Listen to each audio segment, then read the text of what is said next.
લખતર, ઝમર, તલવણી 3 ગામના ખેડૂતો દ્વારા મામલતદારને આવેદન પાઠવ્યું.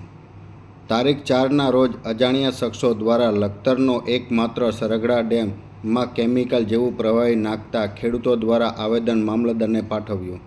સરગડા ડેમની અંદર ખેડૂતો દ્વારા સિંચાઈ કરવા માટે પાણી લેતા હોય અને 3 ગામના પશુઓ અને ખેડૂતો પાણી પીતા હોય, જેને લઈ 3 ગામના ખેડૂતો દ્વારા મામલતદારને આવેદન પાઠવી રોષ વ્યક્ત કરવામાં આવ્યો. લખતર, તલવણી તેમજ ઝમર ગામના ખેડૂતો દ્વારા લખતર મામલતદારને આવેદન આપી તાત્કાલિક ધોરણે કાર્યવાહી કરવાની માંગ કરવામાં આવી. ખેડૂતો દ્વારા આવેદનમાં તાત્કાલિક કાર્યવાહી ના કરતા આગામી દિવસોમાં ઉગ્ર આંદોલનની ચીમકી પણ ઉચ્ચારવામાં આવી.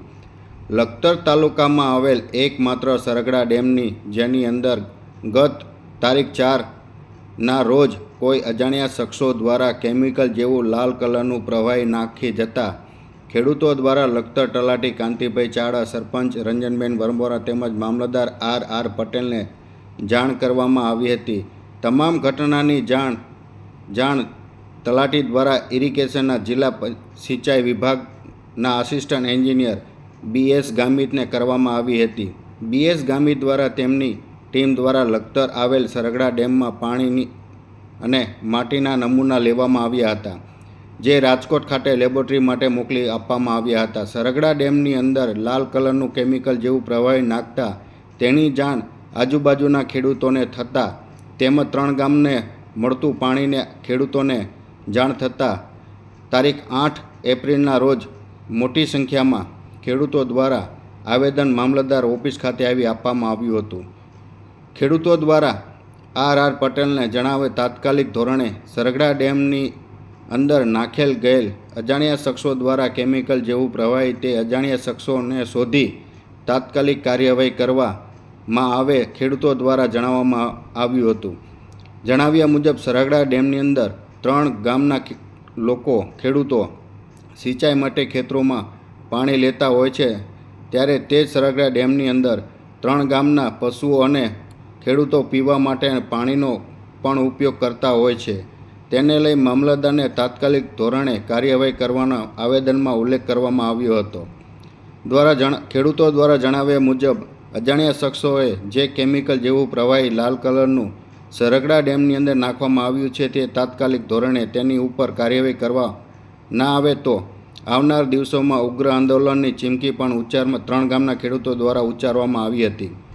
તેમજ જિલ્લા પંચાયત સિંચાઈ વિભાગના આસિસ્ટન્ટ BS ગામિત દ્વારા તારીખ 7ના રોજ પોલીસ સ્ટેશન, મામલતદાર તેમજ સિંચાઈ વિભાગને લેખિત અરજી પણ કરી દેવામાં આવી હતી અને જેમાં 3 વિભાગના અધિકારીઓ દ્વારા તપાસ કરવાની તજવીજ હાથ ધરવામાં આવી હતી. હું પ્રહલાદભાઈ ત્રિકમભાઈ પટેલ, પૂર્વ સરપંચ.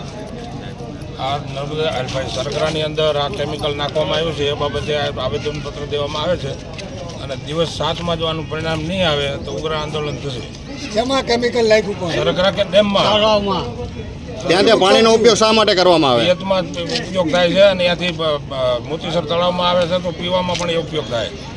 જે જગ્યાએ માટી કેમિકલ નાખવામાં હરગરાની પાઇપ તોડવામાં આવેલી છે તો પણ એમાં ખનન થયેલું છે અને એ પારી એમનામ છે હજી મોજૂદ, એમાં કોઈ માટી નાખેલી નથી. જો વરસાદ થાય તો અહીંયાથી પાણી બહાર નીકળવાની પૂરેપૂરી સંભાવના છે. હાજી, શું બાબતે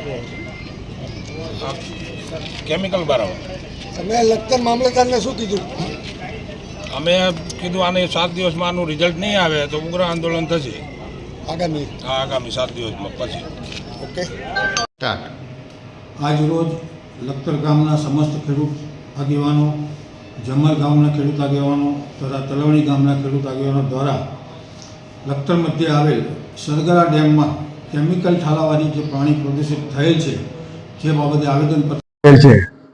આ બાબતે અમે યોગ્ય કાર્યવાહી હાથ ધરીશું, જે તે સંબંધિત વિભાગોને જાણ કરીને તાત્કાલિક કાર્યવાહી કરવા જણાવીશું.